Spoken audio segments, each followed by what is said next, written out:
تیری شان اماں نوالو، تیری شان اماں نوالو، اللہ جل جلالہ، اللہ جل جلالہ، اللہ جل جلالہ۔ تیرے نام پر میری خدا، میرا دل فدا، میری جان فدا،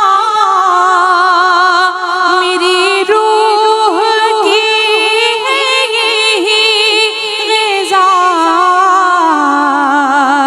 تیرا نام لب پہ رہے صدا، تیرا نام لب پہ رہے صدا، ہو تیری رضا میری آرزو، ہو تیری رضا میری آرزو، اللہ جل جلالہ، اللہ جل جلالہ،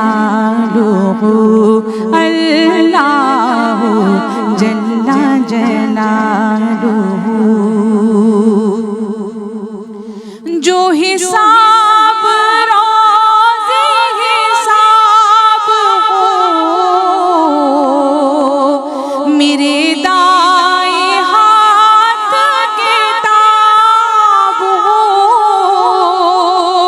میرے لب پہ نعت جناب ہو،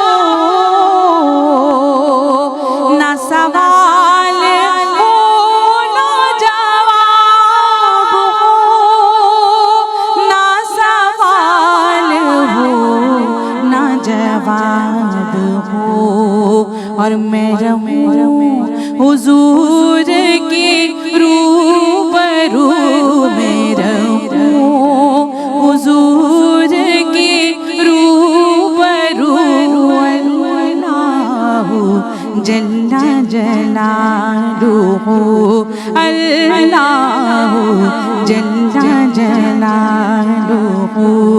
اللہ جل جلالہ۔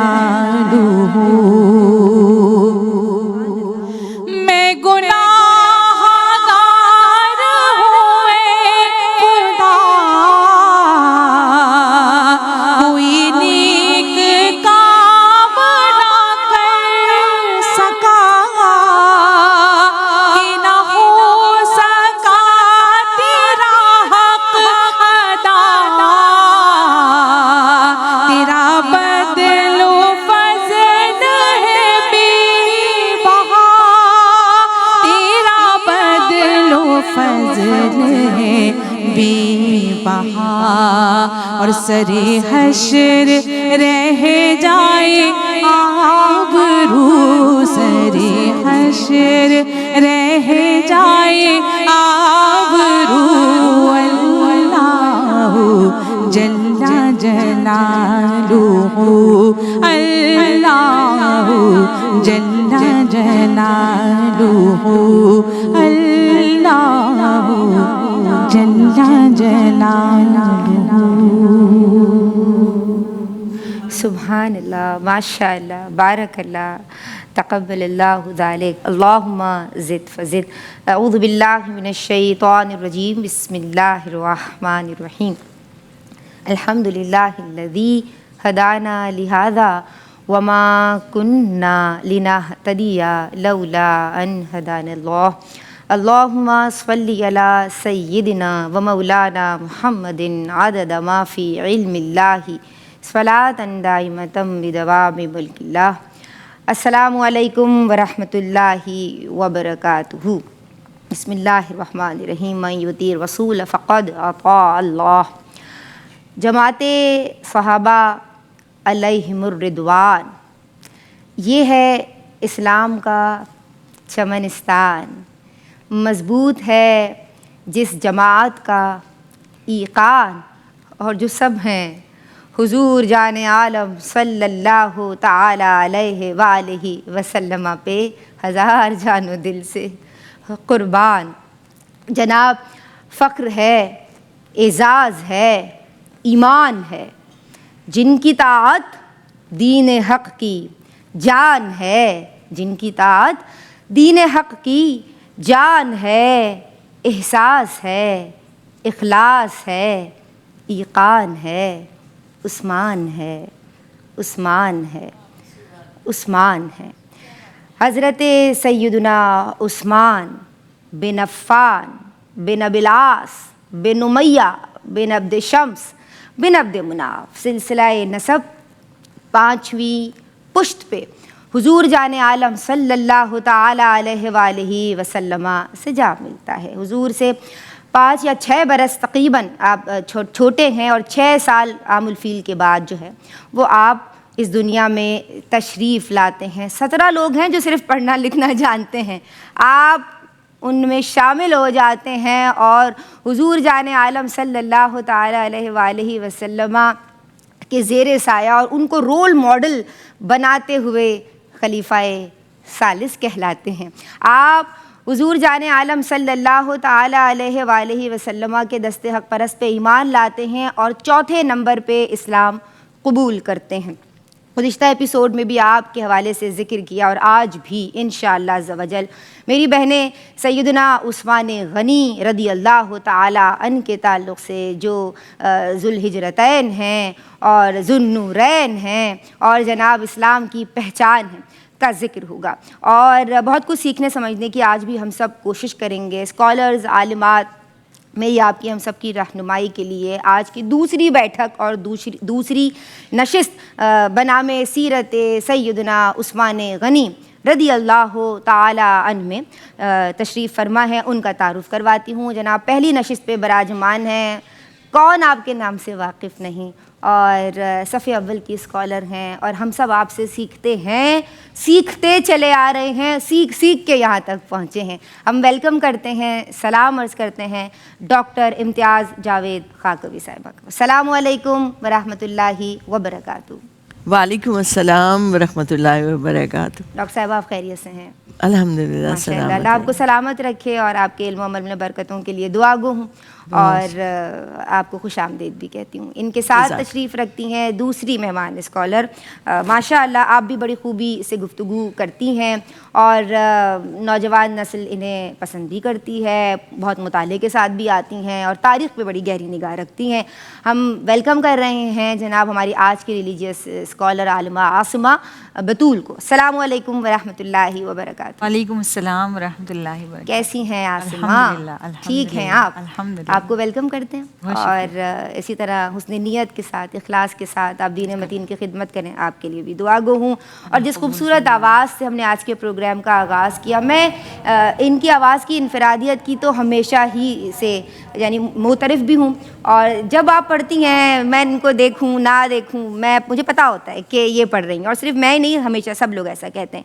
وہ اس لیے کہ منفرد لب و لہجہ رکھتی ہیں، انتہائی سریلی ہیں، سروں پہ گرفت رکھتی ہیں اور بہت خوبی سے پڑھنا جانتی ہیں. محترمہ سحر اعظم کو سلام عرض کرتے ہیں. السلام علیکم ورحمۃ اللہ وبرکاتہ. وعلیکم السلام. سحر کیسی ہیں؟ الحمدللہ، آپ کی دعا. ماشاء اللہ، اللہ تبارک و تعالیٰ کے پاک نام سے اور خوبصورت کلام سے آغاز ہوا.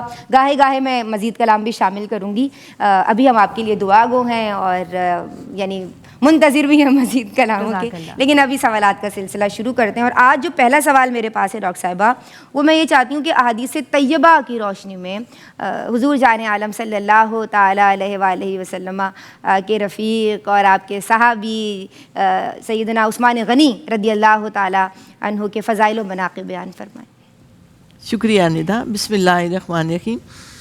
اللہ رب العزت نے ارشاد فرمایا کہ اللہ یجتبی الیہ من یشاء. اللہ پاک جسے چاہتا ہے چن لیتا ہے.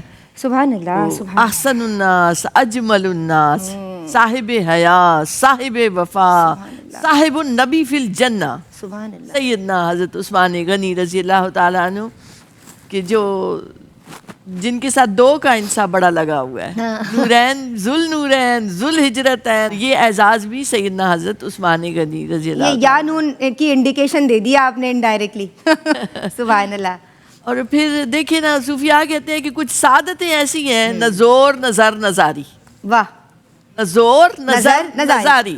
تو یہ سعادت ملی ہے السابقون الاولون کو، عشرہ مبشرہ کو، اللہ اکبر. تو چاروں خلفاء کو، کہ وہ چنے گئے وہ لوگ جو نبی کریم صلی اللہ علیہ وآلہ وسلم کے ارد گرد رہے، حضور کی محبت کے حقدار ٹھہرے، حضور کے ساتھ پروانوں کی طرح رہے، اور جن کے ذریعے دین کی حفاظت ہوئی اور ہم تک پہنچا دی. اللہ نے ان سے یہ کام لیا، یہ سعادت بخشی.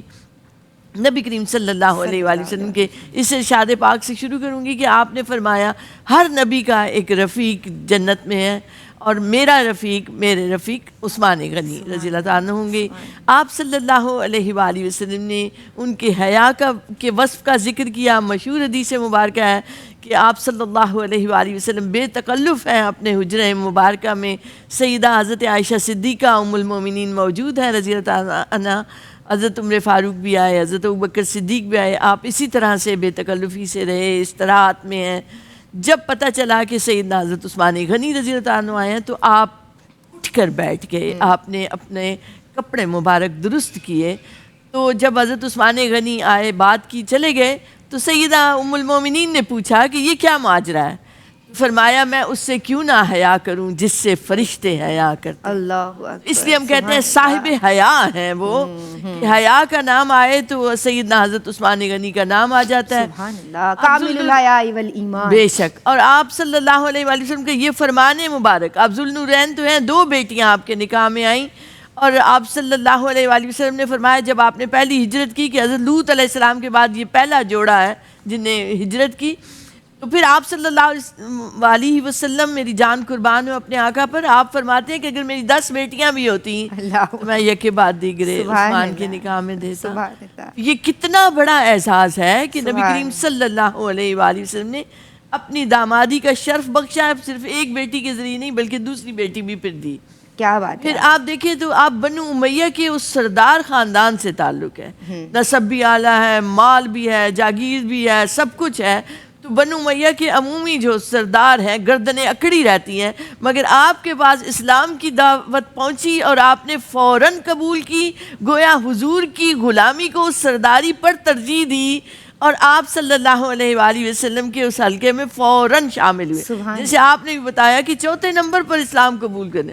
تو آپ اس مکہ پاک کی فضا کو ذہن میں لائیں جہاں سرداروں کی گردنیں تو اتنی اونچی رہتی ہیں، اپنے جیسا کسی کو سمجھتے نہیں ہیں. تو آپ پہلے فرد ہیں بنو امیہ میں سے جو اسلام لائے، نبی کریم صلی اللہ علیہ وآلہ وسلم کے قریب ٹھہرے، شہادت کی خوشخبریاں ملیں، جنت کی خوشخبریاں آپ کو عطا ہوئیں، اور آپ صلی اللہ علیہ وآلہ وسلم کی محبتوں اور توجہ کا مرکز بھی رہے. کیا بات ہے. سبحان اللہ. ایک بریک لے رہے ہیں، حاضر ہوتے ہیں، درود پڑھتے رہیں. بسم اللہ الرحمن الرحیم. طبقہ نسواں، طبقہ خواتین کے لیے ARYQ TV کی جانب سے یہ خصوصی معلوماتی پروگرام تشکیل دیا گیا ہے جس کا سرنامہ ہے سیرت سیدنا عثمان غنی رضی اللہ تعالی عنہ، اور میزبانی کی سعادت الحمدللہ اس ذرۂ ناچیز کے حصے میں آ رہی ہے.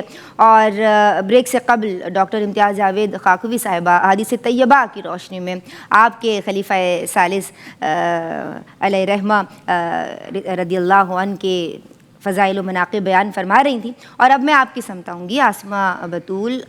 خوف کی جب بات آتی ہے اور خشیت الہی، وہ جو لوگ اللہ سے ڈرتے ہیں، یریدون وجہ اللہ، وہ جو اس کی رضا چاہنے کے لیے کوشاں رہتے ہیں، وہ جو خوف رکھتے ہیں اور پھر ہر فعل فی اللہ اور للہ ہو جاتا ہے، اس خوف پہ کلام کیجیے، خوف خدا پہ، اور ذوق عبادت پہ، زہد و ورع پہ کلام کیجیے کہ کس طرح تعلق باللہ اور خوف خدا آپ ان کے یہاں دیکھتی ہیں. اللہم صلی علی سیدنا و مولانا محمد وعلی آلہ و صحبہ وبارک وسلم صلی علیہ. جیسا کہ ہم سب جانتے ہیں کہ عثمان غنی رضی اللہ تعالیٰ عنہ کا شمار اصحاب میں، جلیل القدر اصحاب میں ہوتا ہے، اور بالخصوص اگر ہم ان کے خوف خدا کی بات کریں تو ان کے حوالے سے تو نبی کریم صلی اللہ علیہ وآلہ وسلم نے خود اللہ رب العزت کی بارگاہ میں سفارش یہ فرمائی کہ اے اللہ عثمان کا حساب نہ لینا، کہ وہ بڑے حیادار ہیں، کہ وہ بڑے شرمیلے ہیں، تیری بارگاہ میں حساب نہ دے پائیں گے۔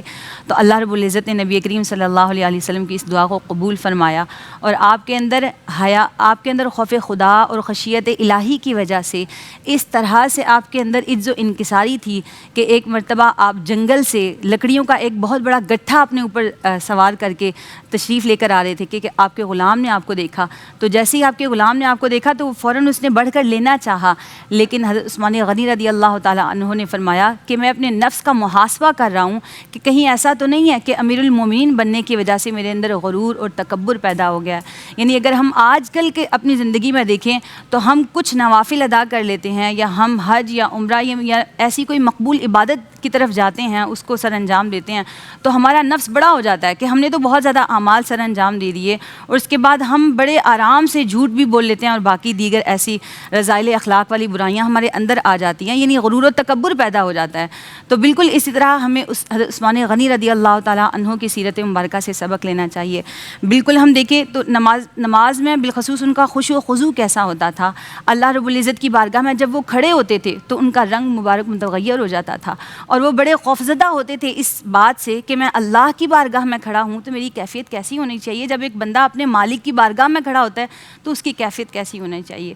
بالکل اسی طرح وہ جب نماز پڑھتے تھے تو نماز کے دوران وطر یعنی رات پوری قیام کرتے، اور پوری نماز یعنی جو وطر کی نماز ہے اس کے اندر وہ قرآن پاک کو ختم کرتے تھے، یعنی ہر وقت شب و روز وہ اللہ کے خوف میں رہتے، اور خشیت الہی ان کے اندر اتنی تھی، یعنی اللہ رب العزت کی بارگاہ میں جواب دہی کا خوف اتنا زیادہ تھا کہ وہ کوئی ایسا عمل سر انجام نہ دیتے تھے، اور اگر خدا نخواستہ کوئی ایسا عمل سر انجام ہو جایا کرتا تو وہ اپنا محاسبہ کرتے تاکہ بروز قیامت اللہ رب العزت کی بارگاہ میں اس محاسبے سے، اس حساب سے بچ جائیں۔ اللہ اکبر، اللہ اکبر۔ آپا ہم دیکھتے ہیں کہ جو اہل اللہ ہیں، ظاہر ہے یہ اللہ والے ہیں، یہ صحابی رسول بھی ہیں، رفیق رسول بھی ہیں، امیر المؤمنین بھی ہیں، لیکن اللہ والے ہیں نا، اللہ والا تو ایسے ہی ہوتا ہے۔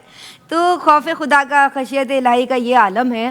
اب میں چاہتی ہوں کہ آپ اپنے خوبصورت انداز میں جو آپ بتاتی ہیں کہ کس طرح سے ہم ان کے اندر ذوق تلاوت دیکھتے ہیں، اور وہ جو تعلق باللہ اور تعلق بالقرآن، یعنی یہ دونوں آپس میں مربوط ہے نا، ہم الگ تو کر ہی نہیں سکتے۔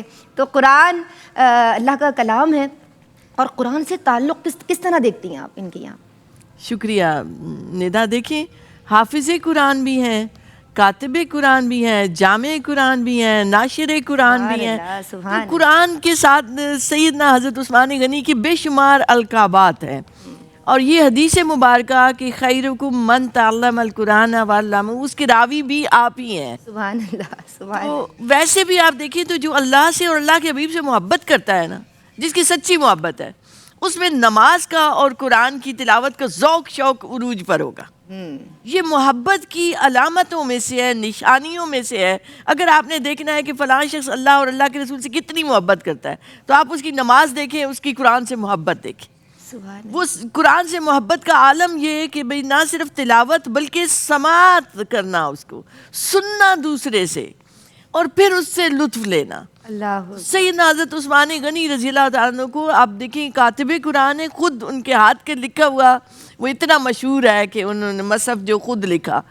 پھر آپ کا قرآن مجید سے اس قدر ذوق شوق اور اس سے محبت سے پڑھنا کہ جب آپ کی شہادت ہوتی ہے اس وقت بھی آپ تلاوت کلام الہی میں مصروف ہوتے ہیں۔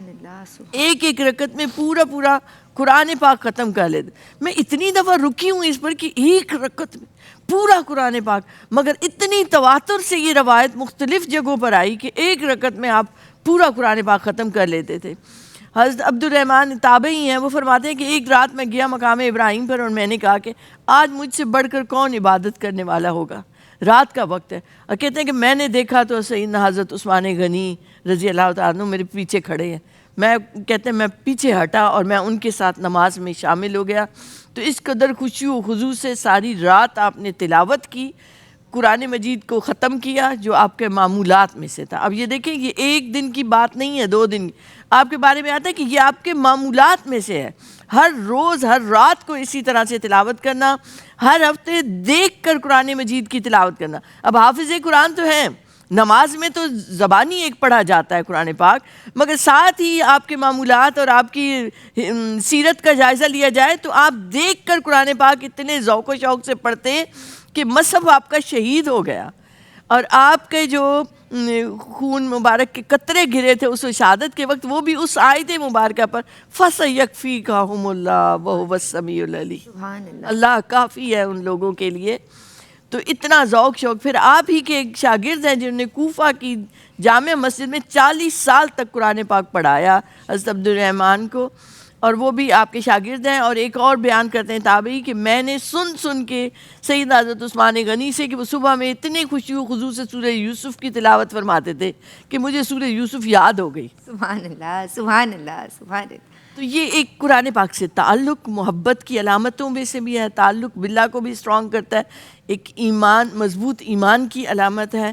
اور ہمیں سیدنا عثمان غنی کے اس وصف کو بھی اپنی زندگیوں میں اپنا لینا چاہیے. سبحان اللہ. یعنی یہ اللہ کا کلام ہے جو کہ کلاموں کا بادشاہ ہے، اور کیوں نہ ہو جب کہ سب سے بڑا بادشاہ وہ خود ہی ہے. تو عربی کا ایک مقولہ میرے ذہن کے نقشے پہ آ رہا ہے، حضرت صاحب ہمیشہ فرماتے ہیں کہ کلام الملکی ملک الکلام، بادشاہ کا کلام کلاموں کا بادشاہ ہے. تو قرآن سے تعلق یہ بڑی اہم بات ہے اور ہونا چاہیے سب بہنوں میں. ہمارے ساتھ سحر اعظم موجود ہیں اور اپنے خوبصورت انداز میں ایک کلام آپ شامل کیجیے. حشر میں خود کو جو دیکھوں گا بکھر جاؤں گا، آپ نے گر نہ سنبھالا تو کدھر جاؤں گا، آپ نے گر نہ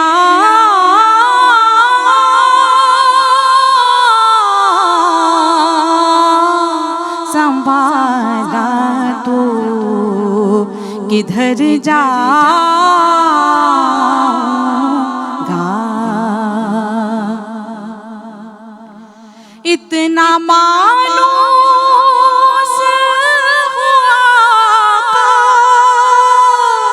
میں تیرے قدموں سے، اتنا مانوس ہوا میں تیرے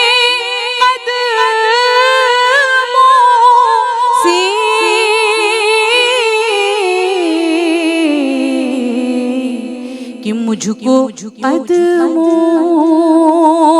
سے کیا دور تو مر جاؤں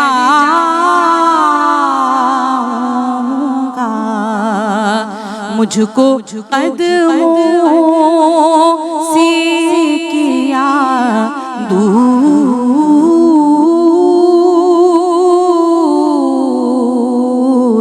مجھ کو قدموں سے کیا دور تو مر جاؤں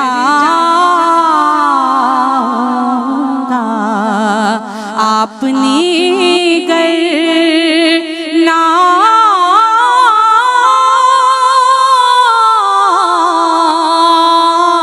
سنبھالا تو کدھر جاؤں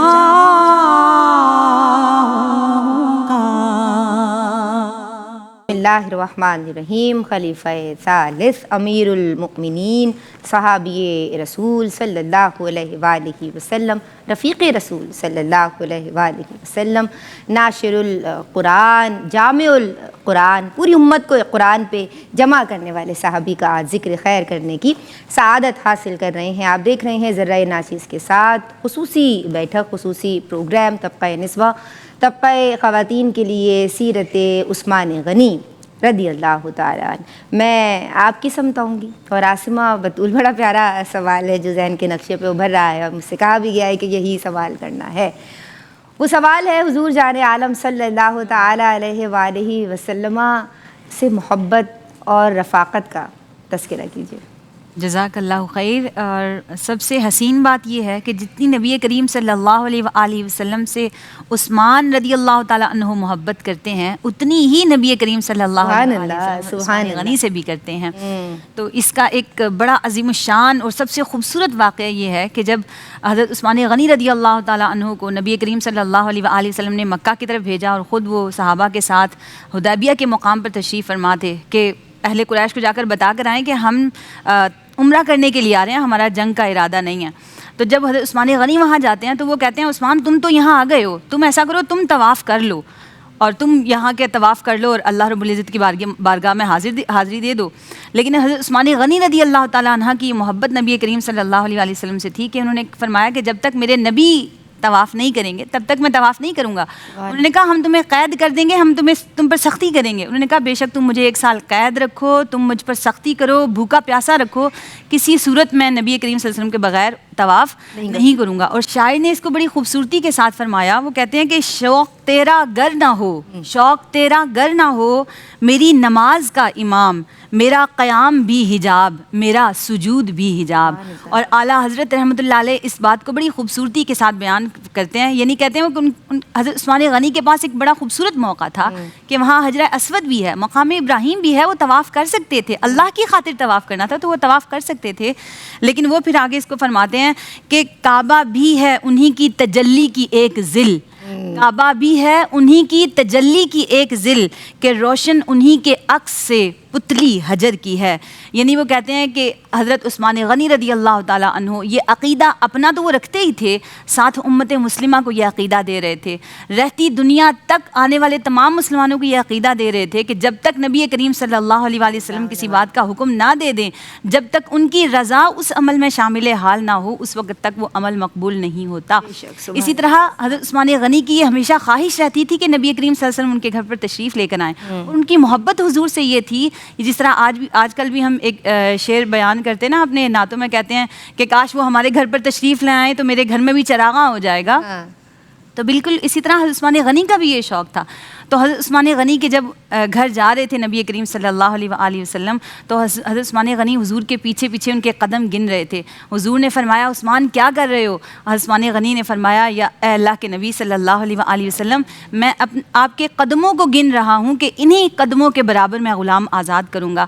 اور پھر وہ یہ کیفیت بیان کرتے ہیں کہ حضور جب آپ میرے گھر پر تشریف لے کر آئیں تو میری کیفیت کیا ہوگی؟ اس کو فارسی کے ایک شاعر نے بڑی خوبصورتی سے بیان کیا کہ گر یار من بآید خورا کنم شراب، سر را پیالہ ساختم دل را کنم کباب۔ یعنی وہ کہتے ہیں کہ اے نبی کریم صلی اللہ علیہ وآلہ وسلم، اگر آپ میرے گھر میں تشریف لائیں تو میری کیفیت ایسی ہوگی کہ میں اپنے سر کو پیالہ بنا کر، اپنے خون کی مے طہور بنا کر، اپنے دل کا کباب بنا کر حضور آپ کی بارگاہ میں پیش کروں، اور میری کیفیت یہ ہو کہ تن را رباب سازم رگ ہا بجائے تار، ہر تار من بگوید اے یار یار یار۔ اور جب آپ میرے جسم کی طرف نگاہ کریں تو میری کیفیت ایسی ہو کہ میرے جسم کا رواں رواں پکار کر کہے اے یار یار یار، اے محمد محمد محمد صلی اللہ علیہ وآلہ وسلم۔ اسی طرح حضرت عثمان غنی رضی اللہ تعالیٰ عنہ حضور سے اتنی محبت کیا کرتے تھے کہ ایک مرتبہ وہ بازار سے گزر رہے تھے تو انہوں نے کھجور کا تازہ خوشہ دیکھا، اور دل میں خیال آیا کہ کیوں نہ میں یہ حضور کی بارگاہ میں پیش کروں۔ اگر ہم نارملی بھی اپنی زندگی میں دیکھیں، ہم کوئی چیز اچھی لگتی ہے تو ہم کہتے ہیں ہم اپنی والدہ کے لیے لے لیں یا اپنی بہت بیسٹ فرینڈس کے لیے لے لیں جس سے ہم بہت زیادہ محبت کرتے ہیں۔ تو عثمان غنی کے دل میں بھی خیال آیا کہ کیوں نہ میں یہ حضور کی بارگاہ میں پیش کروں۔ تو جب انہوں نے حضور کی بارگاہ میں پیش کیا، حضور اس کو نوش فرمانے ہی والے تھے کہ فقیر نے صدا لگائی کہ میں بھوکا ہوں، مجھے کچھ کھانے کے لیے دیجئے۔ تو نبی کریم صلی اللہ علیہ وسلم نے وہ خوشہ پورا اس کو فقیر کو دے دیا۔ عثمان غنی یہ دیکھ رہے تھے، عثمان غنی اس فقیر کے پاس گئے کہ اگر تم مجھے یہ واپس دے دو، تم اسے اگر بیچو تو میں خرید لیتا ہوں۔ تو انہوں نے اس کو منافع دیا، اس سے واپس وہ کھجوریں لے کر آ کر حضور کی بارگاہ میں پیش کی۔ اور جب 5 مرتبہ یہی معاملہ ہوا کہ اس فقیر نے صدا لگائی اور عثمان غنی اس کو منافع دے کر اس سے وہ خرید کر لائے کہ میرے نبی اس کو نوش فرمائیں، تو نبی کریم صلی اللہ علیہ وسلم عثمان غنی غنی کی محبت کو دیکھ رہے تھے. اور جب چھٹی مرتبہ ایسا ہی معاملہ پیش آیا تو نبی کریم صلی اللہ علیہ وسلم جب اس فقیر کے پاس گئے تو اس سے پوچھا کہ کہیں تم پیشہ ور فقیر تو نہیں ہو یا پھر تاجر ہو کہ منافع کے لیے بار بار ایسا کر رہے ہو. تو وہ چونکہ حضور حضرت عثمان غنی کی محبت کو دیکھ رہے تھے اور اسی موقع پر اللہ رب العزت نے یہ آیت مبارکہ نازل فرمائی وَأَمَّا السَّائِلَ فَلَا تَنْهَرْ کہ سائل کو آپ رد نہ کریں، یعنی اس کے سوال کو جو ہے وہ پورا کریں. لیکن نبی کریم صلی اللہ علیہ وآلہ وسلم دراصل یہاں حضرت عثمان غنی کی اس محبت کو دیکھ رہے تھے جو جس محبت میں وہ بار بار اسے منافع دے رہے تھے اور حضور کے لیے وہ لے کر آئے تھے کہ حضور اس کو نوش فرمائیں. ماشاء اللہ، اللہ آپ کو سلامت رکھے. ڈاکٹر صاحبہ دینی خدمات کے باب پہ کلام کیجیے حضرت سیدنا عثمان غنی کے تعلق سے. شکریہ ندا. دیکھیے ہم خلفائے راشدین کی مجموعی طور پر زندگی پر نگاہ ڈالیں، جب سے اسلام قبول کیا اور ان کی وفات تک، کسی کو شہادت ہوئی ہے، حضرت ابوبکر صدیق فوت ہوئے، تو پوری زندگی ان کی پھر دین کے لیے وقف رہی ہے. یہ تو ایک کھلی ایک کتاب کی طرح ہے.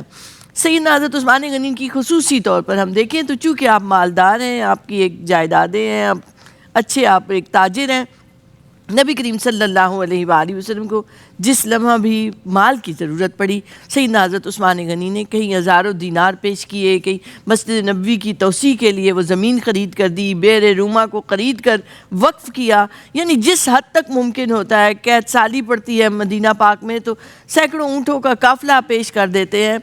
تو ہر موقع پر آپ اپنے مال کے ساتھ حاضر ہیں. یہ مال کے ساتھ حاضر ہونے سے مراد یہ ہے کہ آپ جان و دل سے، تن من دھن سے قربان ہوئے جا رہے ہیں. پھر آپ دوسری طرف دیکھیں تو جب آپ خلیفہ بنتے ہیں تو آپ کا ایک ہر عمل جو تھا وہ نبی کریم صلی اللہ علیہ وآلہ وسلم کی سیرت مبارکہ کی روشنی میں ہوتا تھا. آپ نے مسلمانوں کے لیے بحری بیڑا تیار کیا پہلی دفعہ.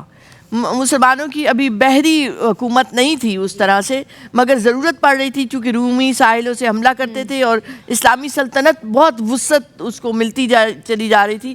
تو آپ نے پہلی مرتبہ بحری بیڑا تیار کروایا اور آپ نے ایسے حکم دے کر اس کے لیے اتنا سرمایہ دیا خصوصی طور پر کہ ایک ہی سال میں 1400 وہ بحری کشتیاں جو تیار ہوئیں.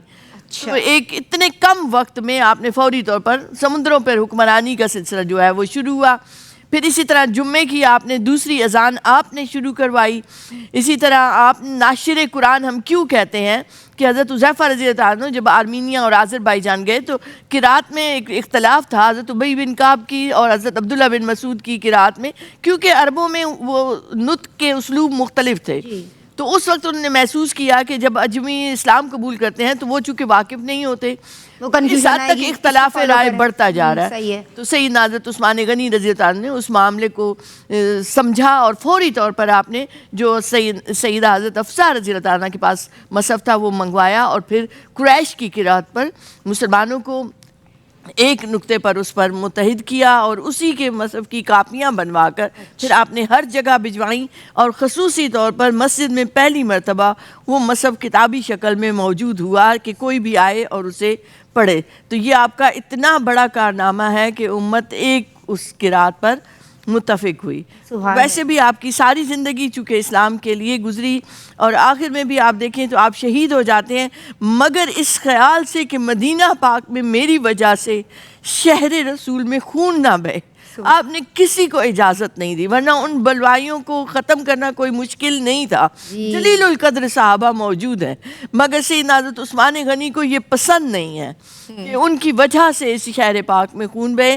اور چونکہ آپ حدیث مبارکہ کا بھی حوالہ دیتے ہیں کہ آپ صلی اللہ علیہ وآلہ وسلم نے فرمایا تھا کہ وہ کرتا مبارک جو آپ کو دیا جائے اللہ کی طرف سے اسے نہیں اتاریے گا. اور لاسٹ ڈے جب آپ کا تھا تو آپ نے خواب میں نبی کریم صلی اللہ علیہ وآلہ وسلم کو دیکھا، سیدنا صدیق اکبر سیدنا حضرت عمر فاروق کو دیکھا اور فرمایا کہ وہ مجھے بلا رہے ہیں کہ افطار کے لیے. تو خصوصی طور پر اس دن آپ نے پاجامہ پہنا، آپ نے کبھی نہیں پہنا تھا کہ آج میری شہادت کا دن ہے کہیں میرا ستر نہ کھلے. اس قدر آپ باحیا ہیں. تو اللہ رب العزت ہمیں ان لوگوں کے نقش قدم پر چلنے کی توفیق دے. الہی آمین. بہت شکر گزار ہوں ڈاکٹر صاحبہ آپ کی ہمیشہ کی طرح علمی، فکری اور نصیحت آمیز گفتگو آپ کی جانب سے، اور میں شکر گزار ہوں عالمہ آسمہ بطول آپ کی، اور ماشاء اللہ ثم ماشاء اللہ بہت خوبی کے ساتھ پڑھنے والی، بہت ہی زیادہ پرفیکشن کے ساتھ پڑھنے والی ہماری پیاری ثنا خواں، ہر دل عزیز ثنا خواں محترمہ سحر اعظم بھی ہمارے درمیان موجود رہیں۔ آخر میں آپ کی خوبصورت آواز میں ایک کلام شامل ہوگا۔ آج کی گفتگو کا جو نچوڑ ہے، بریفلی اگر سمرائز کروں تو وہ یہ ہے کہ ہم میں بہترین وہ ہے ازرو حدیث کے جو قرآن سیکھتا ہے اور سکھاتا ہے۔ تو قرآن سے جڑ جائیں، ہر سطح پہ قرآن سے جڑ جانا خیر ہے۔ جو حفاظ ہیں، جن کو بائی ہارٹ یاد ہے، زبانی یاد ہے، وہ بھی ناظرہ بھی کر رہے ہوتے ہیں، دیکھ کے بھی قرآن پڑھ رہے ہوتے ہیں، کیونکہ تلاوت کا الگ ثواب ہے، چھونے کا، دیکھنے کا، پڑھنے کا، سیکھنے کا، ترجمے کے ساتھ، تفسیر کے ساتھ، ٹرانسلیشن کے ساتھ قرآن کا یعنی قرآن سے ہر سطح پہ جڑ جائیے، خیر ہی خیر ہے۔ اور وہ خیر جب گھر میں آئے گی نا، پھر معلوم چلے گا کہ اللہ تبارک و تعالیٰ کا کلام کس طرح کلاموں کا بادشاہ ہے۔ السلام علیکم ورحمۃ اللہ وبرکاتہ۔ عاشقی محبوب تاور حضرت عثمان غنی، عاشقی محبوب تاور حضرت عثمان غنی، آپ داماد پیغمبر حضرت عثمان غنی، آپ داماد پیغمبر حضرت عثمان غنی، جامع قرآن بھی ہے اور پاسبان دین بھی، جامع قرآن بھی ہے اور پاسبان دین بھی، اس لیے چرچا ہے گھر گھر حضرت عثمان غنی، اس لیے چرچا ہے گھر گھر حضرت عثمان غنی، خون کے قطرے گرے ہیں آیت قرآن پر، خون کے قطرے گرے ہیں آیت قرآن پر، ہے شہادت کتنی بہتر حضرت عثمان غنی، ہے شہادت کتنی بہتر حضرت عثمان غنی، مذہب اسلام کو آگے بڑھایا مال سے، مذہب اسلام کو آگے بڑھایا مال سے، ہے سخاوت کی بھی پیکر حضرت عثمان غنی، ہے سخاوت کی بھی پیکر حضرت عثمان غنی، مصطفیٰ نے رکھ دیا جب ہاتھ اپنا ہاتھ پر، مصطفیٰ نے رکھ دیا جب ہاتھ اپنا ہاتھ پر، ہو گیا وہ بھی معطر حضرت عثمان غنی، ہو گیا وہ بھی معطر حضرت عثمان غنی.